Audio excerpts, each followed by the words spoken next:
अब हम पढ़ेंगे सूत्र। हमने पढ़ा था कि वेदों का हिस्सा ना होते हुए भी वेदों को समझने के लिए बहुत ही महत्वपूर्ण है।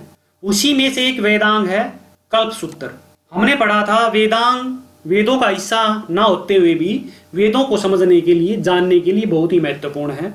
विभिन्न विद्वानों द्वारा, विभिन्न ऋषियों द्वारा इनका निर्माण किया गया है।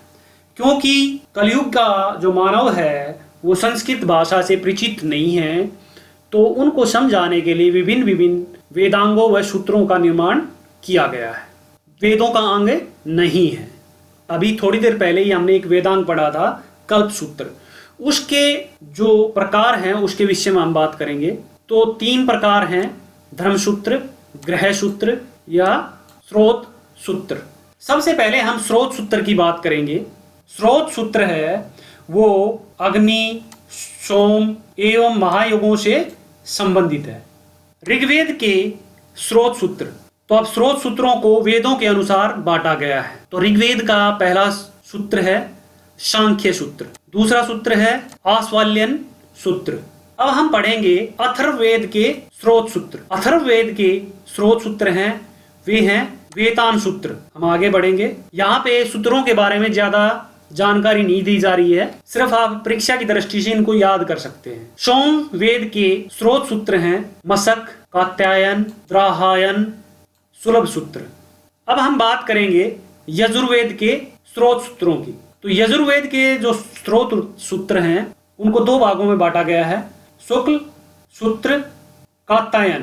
कृष्ण सूत्र, आपस्तंभ, हिरण्यकेशी, बोधायन, भारद्वाज।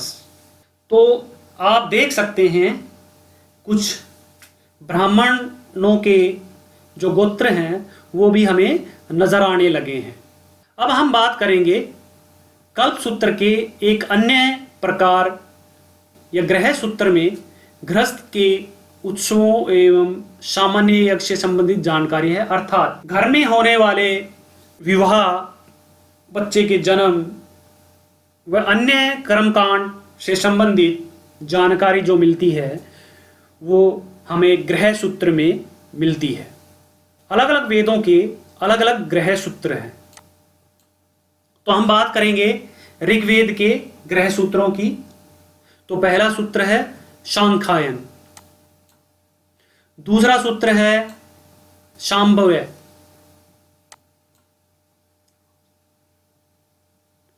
तीसरा सूत्र है आशोलायन। अब हम सोमवेद के ग्रह सूत्र की बात करेंगे।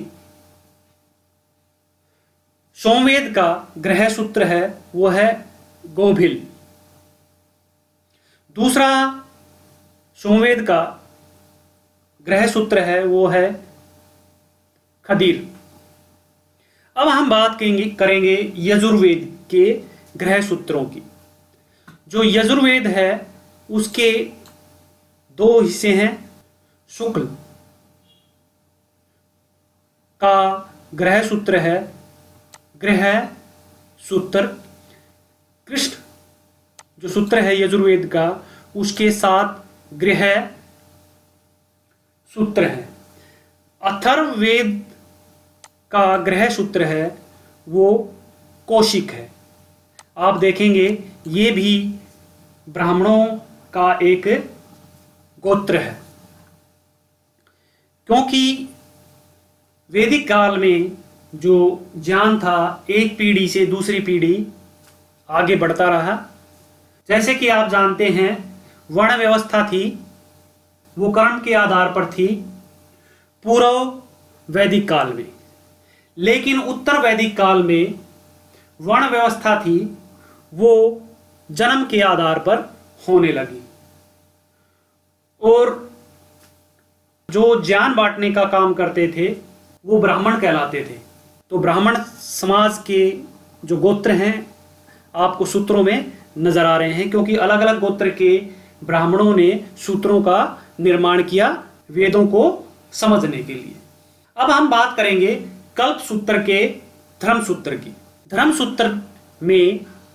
सूत्र में आम दैनिक जीवन से संबंधित रीतियों या कार्यों का वर्णन मिलता है। धर्मसूत्र हैं वो हैं आपस्थम, हिरण्यकेशी, बोधायन, गौतम, वशिष्ठ।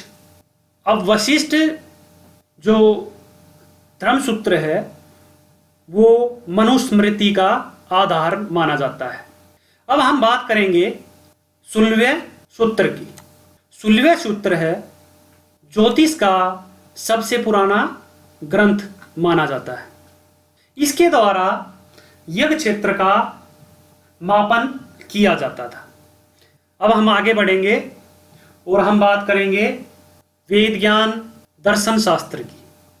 वेदों के जो दर्शन शास्त्र हैं उनको उप अंग भी कहा जाता है। तो अलग अलग ऋषि मुनियों ने अलग अलग उप अंग या दर्शनों का निर्माण किया है। तो कुछ के विषय में हम चर्चा करेंगे। न्याय दर्शन के बारे में लिखा है वो गौतम मुनि ने लिखा है। वैश्विक दर्शन है वो उलक कणाद मुनि ने लिखा है।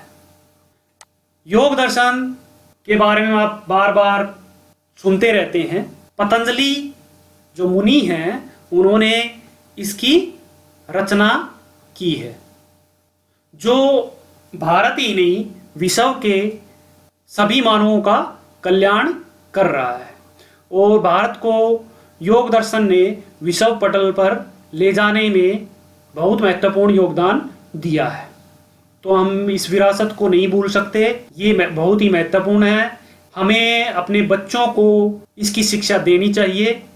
परीक्षा के लिए तो ये महत्वपूर्ण है ही, इसके अलावा आध्यात्मिक ज्ञान और सनातन धर्म को जानने के लिए ये बहुत ही महत्वपूर्ण है। अगला जो दर्शन है वो है मीमांसा दर्शन। मीमांसा दर्शन के दो प्रकार हैं। पूर्व जो मीमांसा दर्शन है वो जैमिनी मुनि द्वारा लिखा गया। उत्तर जो मीमांसा दर्शन है वो बादरायण मुनि के द्वारा लिखा गया। अब हम बात करेंगे सांख्य दर्शन की। जो सांख्य दर्शन है वो कपिल मुनि के द्वारा लिखा गया। इसके जो मूल तत्व हैं इनकी संख्या 25 है। पहला जो तत्व है वो प्रकृति माना जाता है और सबसे पुराना दर्शन है ये।